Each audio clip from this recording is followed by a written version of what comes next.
Ronnie, how are you? Doing great. How are you? I'm very well. Thank you for coming on, and sorry about all the tech issues we That's we were all right. we ran into. How's life? What's good? I'm doing pretty good. Going through school, practicing, playing a lot, so it's Mm, going well. okay.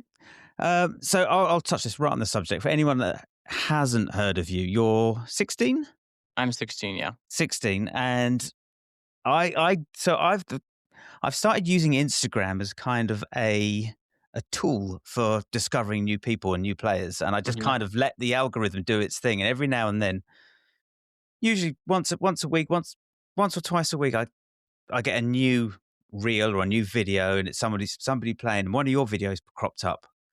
hmm I was looking at it, going, "Shit, man, damn!" I sent it to a friend of mine. I said, "Check this out." And he's like, "Man, that is ridiculous." So I had to drop you a message. So, how long have you been playing? I think for about 9 years is when I Okay, started playing guitar. Yeah. okay. And what got you into music?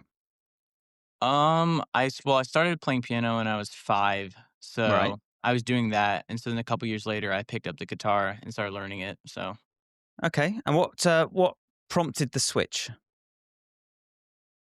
well, I was still doing piano, but I don't know. I just feel like I liked the guitar, I liked how it sounded, and Yeah. I kind of wanted to go from there. So my first, couple years were just kind of learning how to play the instrument, and then I kinda got into jazz, so I started doing that.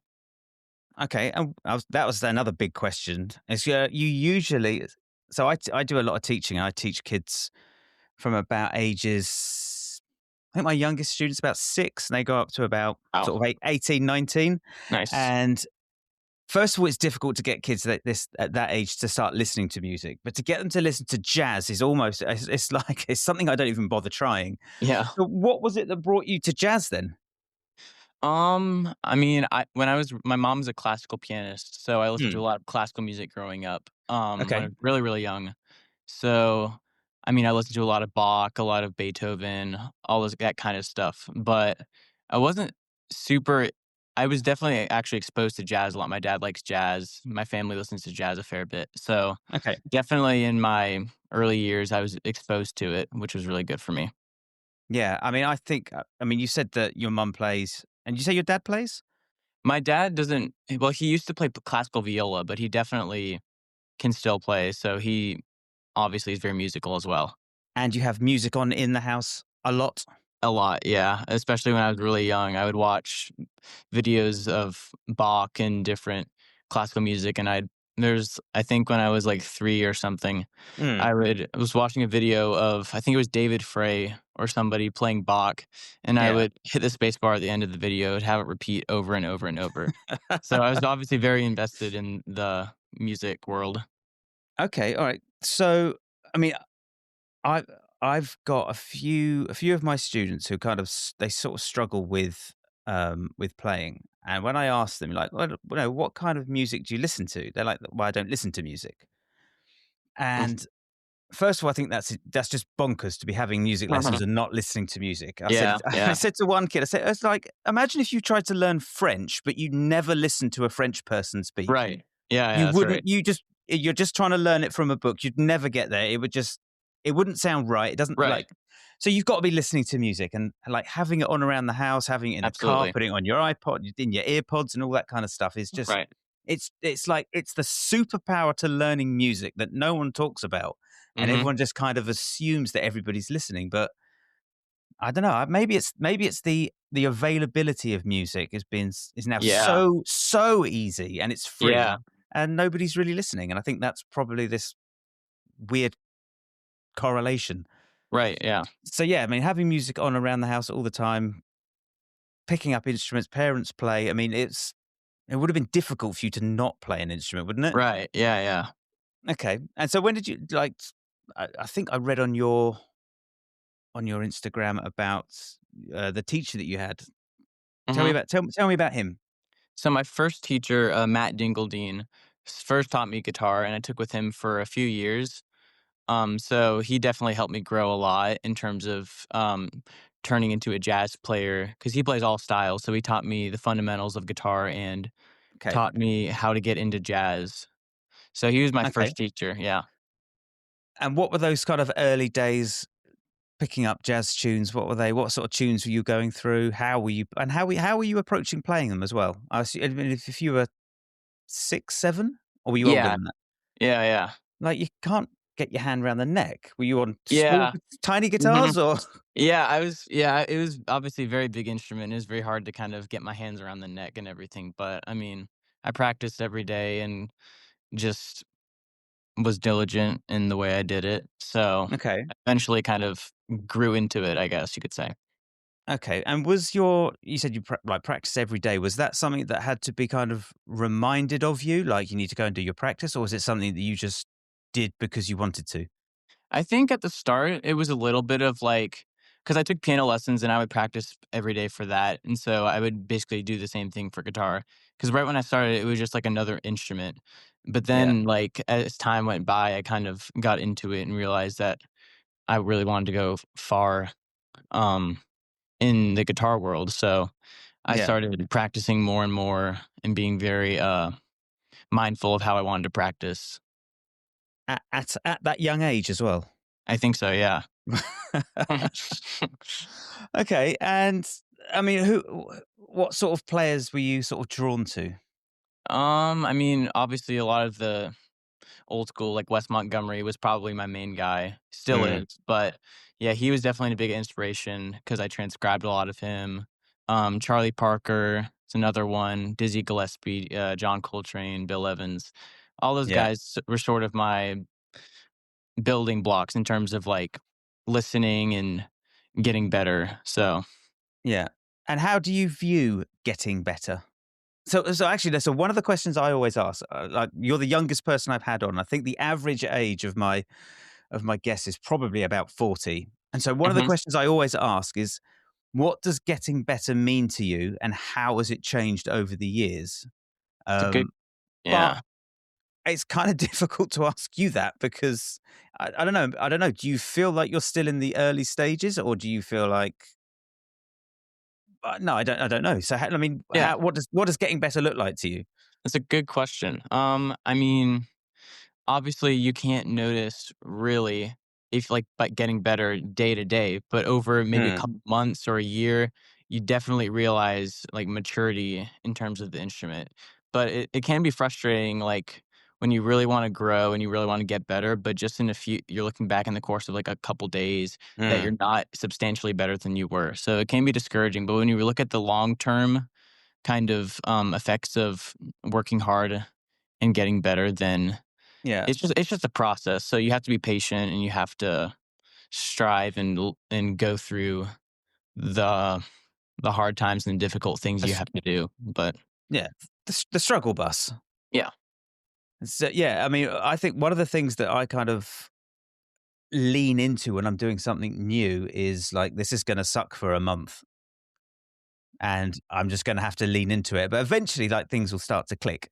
right, yeah, And I say the same thing to my students as well. Like, if you're going to have a crack at this, it's not easy. It's not an easy instrument to play. Like, unless you mhm, wanna sit down for hours at a time on a certain day and just keep running that daily, then this is a couple of months of your fingers hurting, of your right hand not quite syncing up with everything. mhm, yeah. Um, yeah, and how do you juggle it with school? I'm homeschooled, so All I right, definitely have okay, a lot more time on my hands to practice and stuff, which I'm very happy about, very privileged to have that time. So, I mean, yeah, I've never really liked school. I mean, pretty stereotypical, but yeah, academics are whatever, but I always look forward to practicing because I go to an art school, so we play okay, jazz over there a lot with my friends who are also in high school. So we go all go over there in the afternoon, and we play in combos and groups okay, and just play jazz together. So that's really, really fun. nice. And so the homeschooling, is it your mum or your dad does that, or you do it all? So, but yeah, so You do it all basically on what your own. almost. No, just kidding.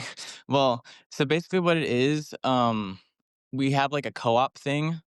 So basically what it is a bunch of kids. It's basically like regular school, but you get together like once or twice a week, but you have Yeah. more homework.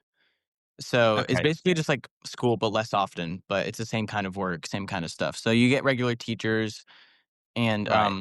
Yeah, it's basically the same, I mean, but you should have more homework and stuff, so Okay. So you're still running maths and physics and chemistry yeah, and all that yeah, stuff. Okay. yeah. And how long, I mean, what's your kind of what you goals and aspirations for like the next 5 to 10 years? Are you looking at college or are you going to music school? Are you just ducking out of all of that and going to start touring? Yeah, I thought about it a lot. I mean, I've had a lot of different input from different people, but I mean, I'm still not super set on college. I don't know if I want to go to college or if I don't want to go, but a lot of people have told me not to. A lot of people have told me I should think about it, but I think touring in the next 5-ish years would be probably one of my main goals.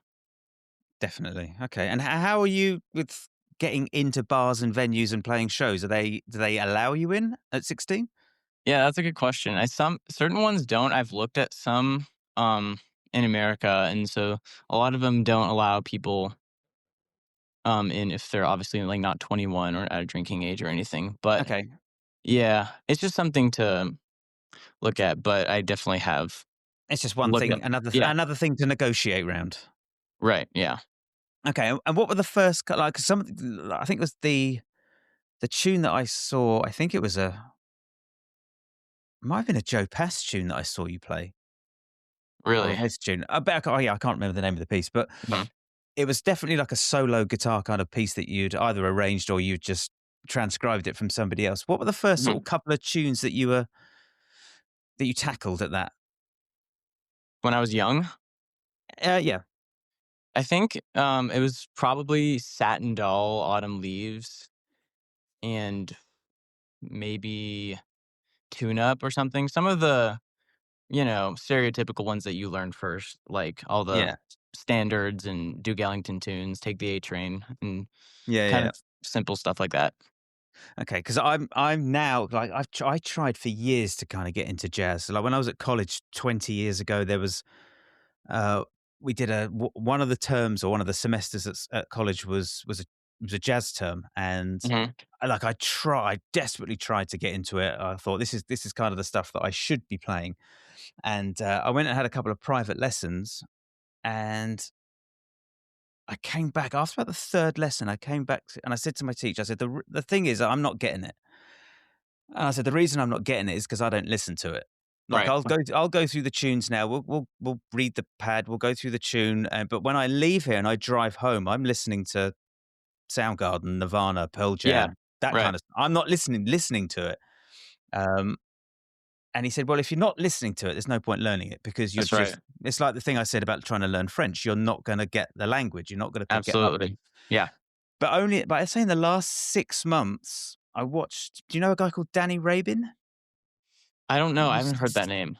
he's floating around. He's an I think he's from Israel. I actually had him on in the summer, Mhm, and I found him because I found him like overly criticizing like Berkeley videos, mhm. and I thought, and he was really humorous, really funny, and was chatting to him, and he said, "Essentially, you've got to start listening to it." Right. Yeah. And so, what's going on, sort of Christmas time? Like, how often are you out playing? How often are you doing shows and stuff? Yeah, definitely more often towards the holiday season and everything. I mean, background gigs with my friends, with my group at school, different Christmas shows, different shows in general, but just a lot more playing in terms of like because people are always having like private parties and holiday parties. So we get asked for that a lot. So mainly during like after October and during like the Christmas season is the most frequent time for gigs. Yeah, yeah, okay. And do you read? Yeah, I do, read music a lot. I mean, it's obviously stereotypical that guitarists aren't good at Yeah. reading music, but I'm a decent reader of music because I've been playing I've been reading music for a long time, so I've been reading Bach, inventions, a lot of Bach when I was Yeah, younger, so I'm pretty used to it. So it's definitely a good skill to have. definitely. Yeah, I mean, I started reading like properly about 2 years ago because Mhm. I got tired of coming home from gigs at 3, 4 in the morning, and I got 2 kids as well, so it's like they're up at Wow. they're up at whatever time, Yeah. regardless of what I did the night before.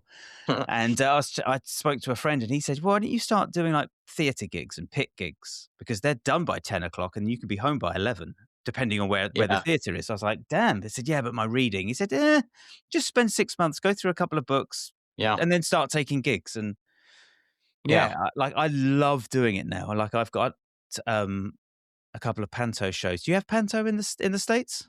What is that? I don't know what that is.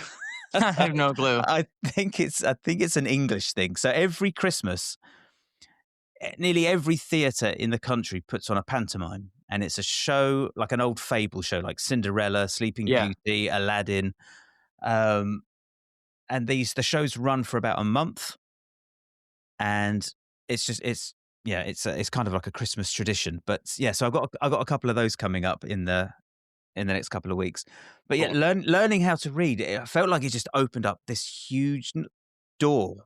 Absolutely. Not necessarily in terms of being able to get work, but just music that was now available. Like Right. the real book now isn't just this Greek hieroglyphs thing that I Yeah, can't yeah. understand. Now it's a Yeah. thing that I can go and go, "Oh, look at this. This is I can start reading through it and play the tune." And Right. um, so yeah, and it's kind of cool being in a pit with other musicians as well, because Yeah. that Mhm. like you said, it's not typical of guitar players to read. And I think there's a bit of a um I don't know, like guitar players aren't necessarily taken as seriously as other pit Right. musicians Mhm. because we don't read. But yeah, being in there and reading is, I find it kind of cool. Yeah, I like definitely. doing it. Have you ever done any shows like that? Not really like that. I mean, usually it's just kind of the standard jazz combo gigs, but nothing really like that, I guess. Yeah. They're good. They're good fun, and it's an easy. I think it's an easy way to earn Absolutely, yeah. a few dollars or a few bucks. Mhm. And so your mum said, do you have perfect pitch? I do, yeah. How do you find having perfect pitch? Um, I mean, usually you find it when you're really young, because Mm, that's when I don't know, I think I was at my grandpa's house or something, and one of my sisters was, like, playing the piano, and I told him what note it was, and then we kinda started to figure out from there. But, yeah, it was interesting, I mean, because I was probably 5 or something. okay. Yeah. Do you find it difficult to listen to records that have been recorded out of tune? Yeah, that's actually a big thing that I struggle with, because a lot of the older records obviously are very Yeah. out of tune. So I think it used to be more annoying to me when I was Hmm. really young and I started getting into jazz, because I was so used to everything being perfectly like 440, you Yeah, know, yeah. right in the right in the frequency and everything. So then I started listening to a bunch of like early Charlie Parker records from like the 40s, Mm. and it was horrible. It was so Yeah. bad. Like Like, I don't have perfect pitch. Even if when I listen to some of those records, I'm like, you just know. Yeah. that's. But yeah, Yeah. like the first couple of Van Halen albums are slightly out of tune. I don't know if you listen to that kind of stuff, but Mhm. I had some tutors at college. They're like, I can't listen to it. It's slightly flat. It's in between E and E flat, and I Oh just can't. yeah. Like it's yeah, it grinds me. Yeah. Um, so how about things like if you come across a tune that you're struggling with technically, what's your kind of process of going from I can't play to I got it? Hmm. It's a good question. I think usually I would go to my teacher if I was like learning a tune that had a super hard like head or something. I would go to my teacher, Jonathan Kreisberg, to kind of ask for certain things. So because I don't really think really technically or in terms of like guitar. I don't really think that Yeah. way. I just think in general musically, because I've learned all of the like where the notes are. Like I've learned my way around the guitar. So technically, I mean, I don't really face a lot of technical struggles anymore. I do sometimes, but I don't really think technically. I think very um melodically, I feel like, in solving problems like that. Okay. All right. Okay. And do you still take lessons? I do, yeah. From yeah, my teacher Jonathan Kreisberg, I do Yeah. get lessons. Yeah. I think I dropped him a message to see if he wanted to come on, but I didn't hear anything back. Oh, really? So what kind of things are you going through in lessons now? Because I mean, Um, I've seen you play and I listen to him. I think that guy's nearly finished. He's nearly finished music. yeah. Um, yeah, it really depends. I mean, he's very open with what he teaches me, so it's not very I mean, it used to be more, um, like I had a specific like what I would do when I practice every time, and we would go through certain things every lesson, but now it's kind of like whatever I'm asking him that we could work on or something, so it's very open, it's very nice to be able to kind of go through whatever I feel like I need to work on myself. So it's a Okay. variety of things like a different tune, how to solo on certain changes, how to play a certain melody, chord voicings, you name it. So it's very widespread in terms of what we work on. Okay. And what are you working on now? Hmm, a lot of things. I mean, one of the things I did from day one was transcribe. So that's probably I mean, because I have since I have a very good ear and perfect pitch, it's really easy to transcribe by ear. Mm. So, I listen to records I listen to music more than I play it, like, by far. Okay. So, I listen to basically, I just transcribe what I like. So, like, Wes Yeah. Montgomery, John Coltrane, like, all those guys, I'll just transcribe them by ear, and so, by doing that, it gets a lot of their vocabulary into my vocabulary, which is really cool because then you can kind of if you play it enough, you can see it in your own music. Right. Okay. And that was the other thing I was gonna ask. I mean, are you writing and recording your own stuff as well? Yeah, I'm recording, an album in May, of next year, I guess, with, an organ trio that I'm doing. Hmm. So I'm gonna probably write a tune for that, but I've definitely been writing a little bit, yeah. Okay. And how do you find writing compared to things like transcribing and performing other people's music? Um, yeah, writing definitely is I feel like there's, like, a misconception with writing music. It's like it definitely works like this for some people, but I feel like it's always, like, you hear something out of the blue and then you can write it down. But usually when Mm. writing music, you just kinda have to sit yourself down and really just, like, think and, like, create. But it doesn't really come from nothing is what I've noticed. So you definitely have to make yourself right and set yourself inside boundaries. Yeah. Kind of right, yeah. Okay.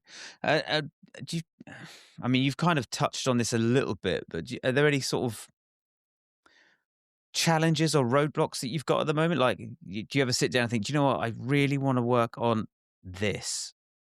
I'd Like, really like in to get term this. And yeah, in terms of something technical, something non-technical, something more melodic, or I don't know. I mean, are there any players that you look at and go, "Damn, man, I want to get that under control." yeah. I mean, there's definitely I would probably say trying to play like, this is a very generic kind of answer, but playing things that I normally wouldn't because I have certain things that I like that I think sound good, Mm, like, to me, so I play them a lot, but also I don't it's hard to kind of, like, explore more than you play what you already have under your belt.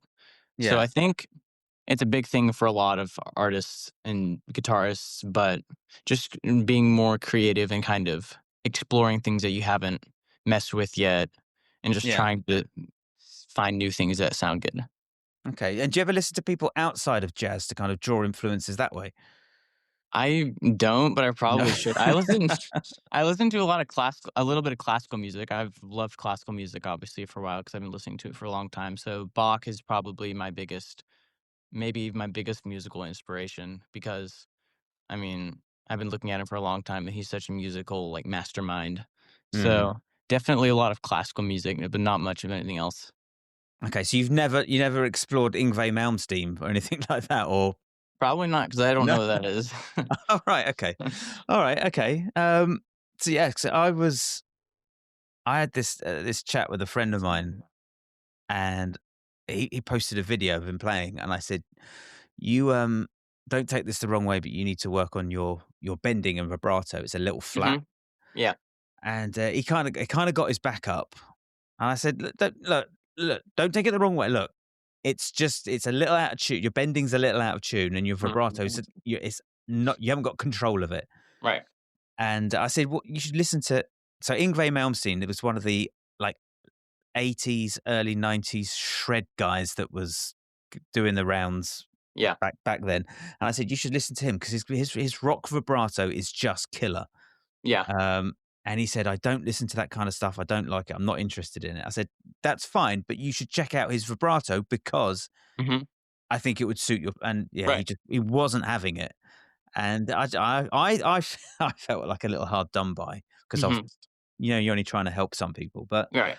um, yeah, like delving into different people, like Albert Lee's country hybrid picking is just Yeah. something I try and work on. But I guess if you're just flat out jazz and classical, Yeah. country and heavy metal doesn't feature much in your playing. Right. It definitely can. I mean, I've obviously checked out, like Alan Holdsworth a lot. Alan Mm, Holdsworth, phenomenal, obviously. I mean, yeah, I appreciate all the other, like, genres like rock and metal and everything. I appreciate all of that. But, I mean, obviously, my taste is so picky that I don't enjoy, like, listening to that in my free time. But again, like Alan Holdsworth, people like that, very inspirational, even though they're not straight ahead jazz like what I yeah, play. yeah, yeah. Are there any contemporary players that you listen to that you really look up to Like, in terms of jazz? in terms of anyone? Yeah, but I guess if we're going to stick to jazz, Yeah, I would say, obviously, my teacher, Jonathan Kreisberg, has a big influence on me. I listen to him a lot. Yeah, I listen to, I mean, Emmett Cohen, great jazz pianist. His trio I listen to a lot because they play a lot of, like, the older stuff. So, I listen to a lot of people that kind of, um, play all the stuff I listened to in, like, the '50s and '60s. So, it's yeah, really great to hear people in, obviously, this day and age kind of, um, appreciating that and playing that. yeah, okay. Uh, Obviously, you're probably plugged into most social networks. Uh, What did you think there's anything missing from music education today? Hmm, it's a good question. Like, I mean, do you see things you like, dude, that needs to be worked on. You need to have more of this. You need to do more of that. People aren't posting this. This is what's really needed. yeah, I mean, this is a pretty basic answer, but I feel like a lot of the stuff I see on Instagram is a lot of, like, flashy stuff and, a lot of fast kind of, like, in general, just, like, very, like, fast and, like, show off and impressive, Yeah. which obviously is very impressive. But I feel like when people see videos like that, like, "Oh, I really wanna learn music." And then they Mm. try to learn stuff like that first off, and then it doesn't work because, I mean, obviously people like that have worked very hard to get to that point. But, I mean, it's just like, you shouldn't play I mean, only, like, music that is just, like, super crazy, super, um, technically hard, but I Yeah. don't know. I feel like I see a lot of that, and I feel like that's what people only like about music, some people, I think. Yeah. Yeah. I mean, I would agree. Like a lot of my students who come in who've crossed that beginner threshold, and obviously they've got YouTube, so they're bringing all this stuff in that they Yeah, see, and yeah, I'm like, okay, listen, right, we can look at this, but you still can't play a B minor chord. You're still struggling with the yeah. F chord, and your timing's a little bit wobbly, so we need to work on that stuff Yeah. as well. Mhm. Um, yeah, the things that I see that, like I've mentioned vibrato, I see so many players that's like their vibrato. I'm like, just fix it. It's not that difficult. Fix Yeah. it. Um, and we've touched on listening as well. Like, I don't think enough people are listening, Right, listening and absolutely. Yeah. transcribing, or listening. Just figure out a little chord progression Yeah, because I think so much is spoon fed to people right, yeah. that Yeah, I would agree because that's the thing, it's like, as you said earlier, it's, like, so accessible. It's like I talk to guys that, like, a lot of the older jazz players that I've talked to, like some of the greatest mm, ever, it's like they talk about how luxurious it is to have music so accessible. Because when they obviously, they had to use all kinds of, like, vinyls, cassette tapes, and yeah, everything, yeah, but I'd say more people were actually listening back then because it was so exclusive and, like, there's no other way you could do it. So, yeah, I would say listening to music for me, at least, what I think is probably just as important or more important than practicing and playing it. Because you need to be mm, exposed to it all the time if you wanna really grow. yeah. Yeah, no, I 100% agree, and I say this. I've said this earlier. I say it on other shows that it's the skill that is like it's the easiest to kind of do because you can just press play on the thing and Right. you just have it there listening. But it's Mhm. also the thing that isn't. It's first of all, it's not talked about a lot. It's Right. the metronome practice is there, the technical things are there. People have got the tabs, they've got the sheet Right. music, they've got backing tracks, they've got everything is just Yeah. kind of there. And every Patreon that you go to, all of that stuff is bundled up in a 5.99 a month kind of Yeah. course. But Right. the listening things aren't there, Exactly, yeah. and you're only getting that's just a small fraction of it. Mhm. And I That's think exactly right. all that stuff just isn't looked at. It's not worked on, and timing as well. And that's the other thing I see is like nobody's talking about how to really nail time. Mhm. Yeah. And again, like if you're not in time, it's like you're not playing music. Right. You're doing Right. something else. It's Mhm. so okay. Let's talk about that. Let's talk about time. How did you work on things like time and feel? Hmm. I mean, when I was starting guitar and stuff, it wasn't definitely, like, what I, like, myself really strive to be good at because I was so obsessed with, like, musical harmony and, like, all the melodic stuff, and I was super just, like, focused and really liked, like, the aspect of just harmony and, like, all musical stuff, so I wasn't really focused on time, but then recently in, like, the last few years, I've been really I think the best way you can work on time is just listening to records and listening to some of the best, Yeah, like, drummers, bass players, like, listening to some of the best rhythm sections out there and playing along, so if you definitely just get the, if you just hear how they play time, then you can embrace it and, play time even better. yeah. It just comes back to listen. Everything just revolves around listening. Yeah, exactly. So is like, have you started teaching other people yet? Is that something you would want to have a go at or I not? think I definitely will when I'm older. I feel like I haven't started teaching people yet, but, I probably will in the future. I just feel like I have to be I don't know.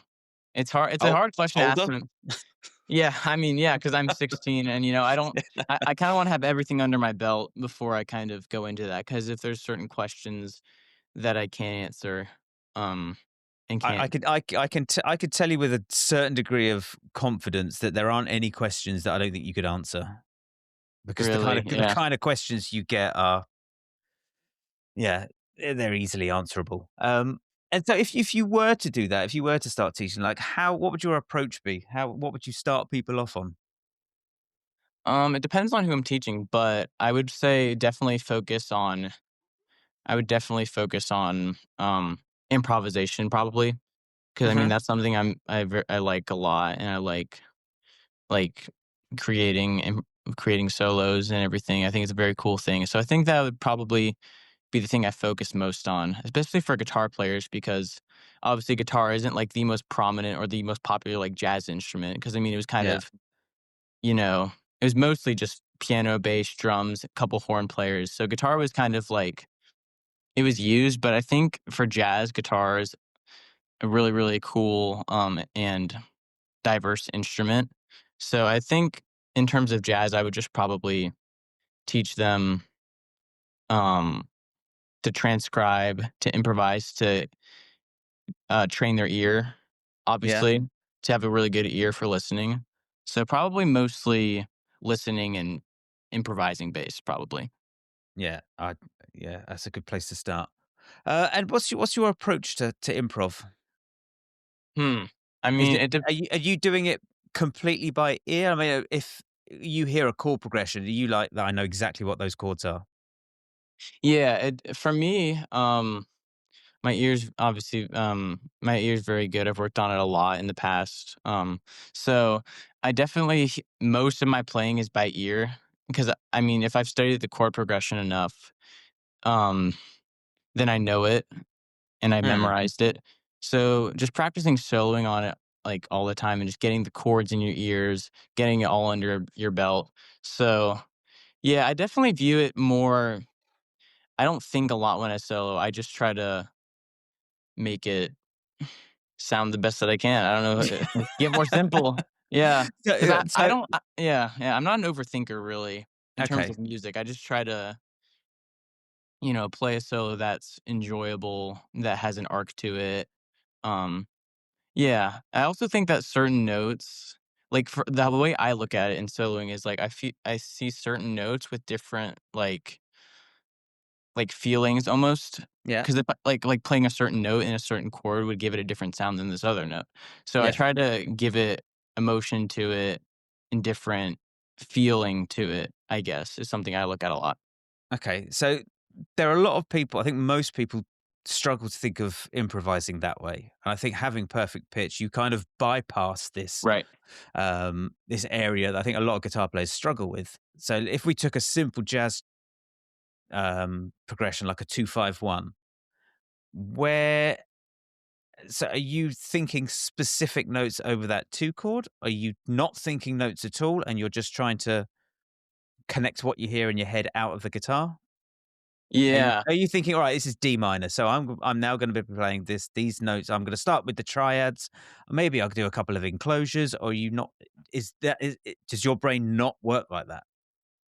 Yeah, I don't know. I mean, it's a hard question, but I would definitely say, I mean, I know what chord it is, and I kind of think it is, like, in terms of numbers, like, what note, like, how it relates to the chord it's over, like, if I'm playing, like, the 3rd of the chord or the 7th of the Yeah, chord, etcetera. yeah.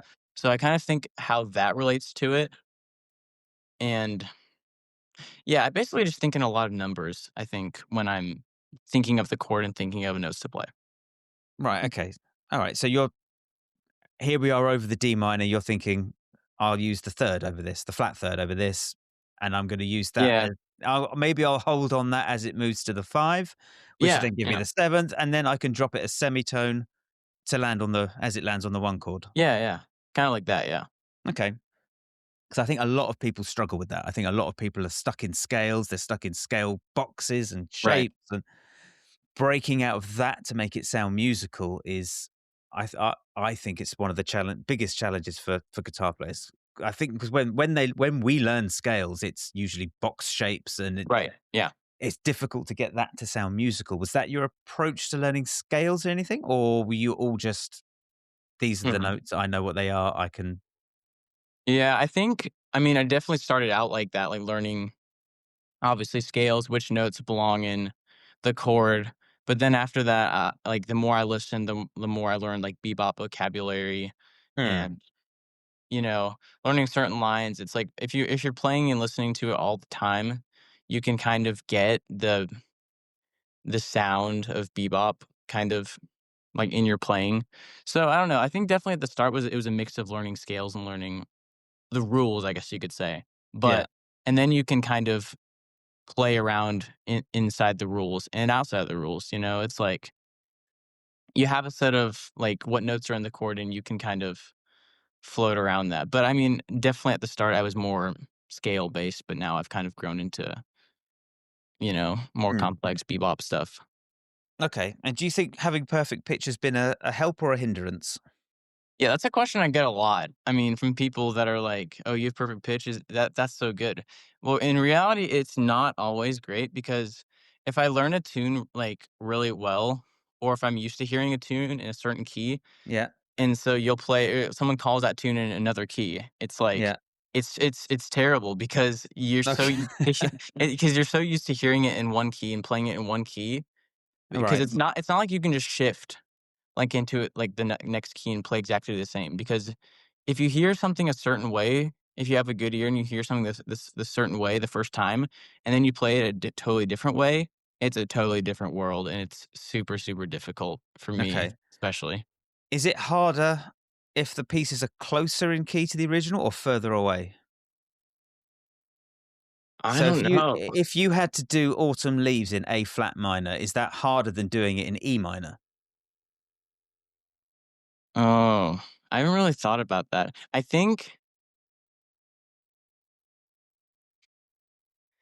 don't know if I have an answer for that because, I mean, I've played certain tunes in different keys before, but I think probably if you're not looking, I mean, if I basically just, like, turn my ear off and just try to figure it out Hmm. without the perfect pitch and everything from a different key, probably the closer. If it's, like, a half step over, like, a fourth away, it'd probably Yeah. be easier because on guitar, it's obviously just, like, you would just slide it up or Yeah, yeah, slide it yeah. So, definitely if I would turn my ear off, I'd probably think closer is easier. Wait. So you can turn your perfect pitch off? Well, I mean, I can try to, but I don't know. I sometimes what Jonathan Kreisberg tries to get me to do is like because I think very like I use my ear sometimes a little too much, so I Yeah. try to kind of get in the thinking aspect of it and really like think of what I'm going to play and think of and just really like hyper focus on what I'm doing. So yeah, I mean, I don't, like, turn it off c my I don't really, like, turn my ear off completely, but to learn certain things, it's definitely good to do that because, I mean, a lot of people, what you kind of touched on is, like, it's hard like, they do the opposite. It's like they learn all of the scales and stuff, but then it's hard to play by ear. So Mm. I kind of have it, I guess you could say the opposite way, where it's like Yeah. I definitely think by ear, but then when all, like, the scales and theory comes up, it's like it's definitely a big switch for me, I think. Okay. And what have you got coming up over Christmas? Like, gigs and stuff? No, just family stuff. Yeah. Anything good going on? Yeah, we have a lot of family here, so we usually stick around here. Don't really go anywhere. We'll have like my grandparents over. We'll go see my cousins. So yeah, we don't really do too much, but we like it here, so we just kind of stay here. Yeah, Okay. Can I ask where here is? yeah. I live in Greenville, South Carolina. So Oh, right. Okay. yeah. Okay. East Coast. So, my wife's from Long Island. I know that's Oh, okay. Yeah, miles yeah, away, and it's not close at all. But yeah, I've not made it over to either of the Carolinas. So I've done New York a couple of times, yeah, Florida, Los Angeles, and I've got some friends that live in Chicago as well. yeah, So it's cool. yeah. Any plans on coming over the pond? Like over the Atlantic Ocean. Yeah, Europe, Oh, UK, I don't know Australia. yet. Yeah, maybe. I don't know. I mean, if I get a gig or like if I start touring, it's definitely possible. But Okay. not in the works right now, so we'll have to see. Ronnie Scott's in London would definitely have snap you up. Yeah, I that'd be great, yeah. It's a cool place. Mm. Listen, I'm going to let you go because it's getting quite late over here. Thank you so much for your time. I really, really appreciate it. I Yeah, will. thank you for interviewing me, thank you. That's no problem at all. Oh, the other thing I was going to ask, your mum said that you spoke to Rick Beato a couple of years ago. What was that like? Oh yeah.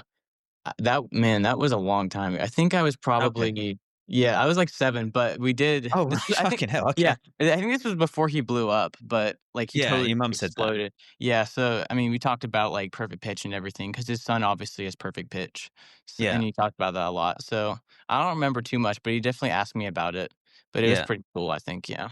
Okay. Yeah. All right. Cool. I mean, I think I think he's one of the good ones. I think there's a lot Oh, of yeah. Yeah, misinformation about out there in on internet world, and I think he's yeah. I feel like there's a few people like him that are just kind of holding down the fort for good exactly. musicianship. Right. Yeah. It's cool. Listen, Ronnie, I'll let you go. Thank you so much for your Uh, time. I yeah, really thank you. appreciate it, and yeah, I will. Yeah, I'll keep in touch and see what's coming next from you. Yeah, let's keep in touch. All right. Thank you very Alright, much. perfect. Thank you so Cool. much. See ya.